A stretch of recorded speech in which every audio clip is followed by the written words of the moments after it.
Recientemente se ha descubierto que los escritos de Joseph Waggoner y Alonzo Trevor Jones son como una mina de oro abandonada, una mina de verdades y buenas noticias. Casi en cada página de la Biblia vieron una buena noticia. De todo esto resulta algo conmovedor que hace vibrar el corazón para siempre. Es fácil ser salvo y difícil estar perdido si comprendemos hasta qué punto la buena noticia es buena. Es con inmenso placer que presentamos estos deliciosos bocados cotidianos de buenas noticias. Pueda producir a todos vosotros tanto placer oírlas como a nosotros reunirlas y llevarlas a vuestros oídos. Si el poder de Dios no está en el Evangelio no existe.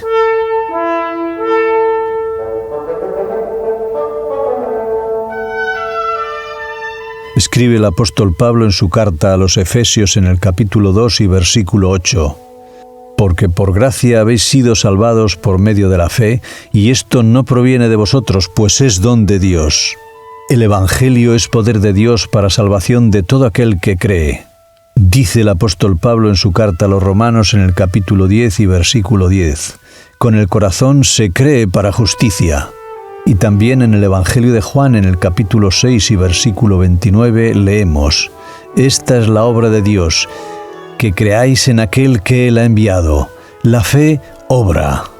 El tiempo nos faltaría para hablar de aquellos que mediante la fe conquistaron reinos, hicieron justicia, alcanzaron promesas, se revistieron de poder, siendo débiles se hicieron fuertes, como leemos en la carta del apóstol Pablo a los Hebreos en el capítulo 11 y versículo 33 y 34. La gente puede decir: no puedo ver cómo es posible ser hecho justo simplemente por creer. No hace la diferencia lo que puedas ver. Tú no eres salvo por vista, sino por fe.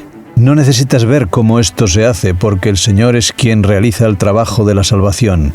Cristo mora en el corazón por la fe, como leemos de la carta del apóstol Pablo a los Efesios en el capítulo 3 y versículo 17. Y porque Él es nuestra justicia, Él también ha venido a ser mi salvación, dice el profeta Isaías en el capítulo 12 de su libro y versículo 2. Si la predicación del Evangelio nos revela la ley de Dios, la rechazamos y encontramos faltas en ella porque condena nuestra conducta, simplemente estamos diciendo que no deseamos que Dios ponga su propia justicia sobre nosotros.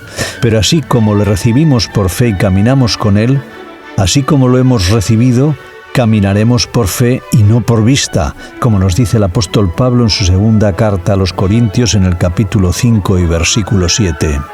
Si alguien que ha buscado justicia a través de Cristo después de todo encontró pecado, es porque la persona ha bloqueado la corriente, permitiendo al agua quedar estancada. Donde no hay actividad, hay muerte.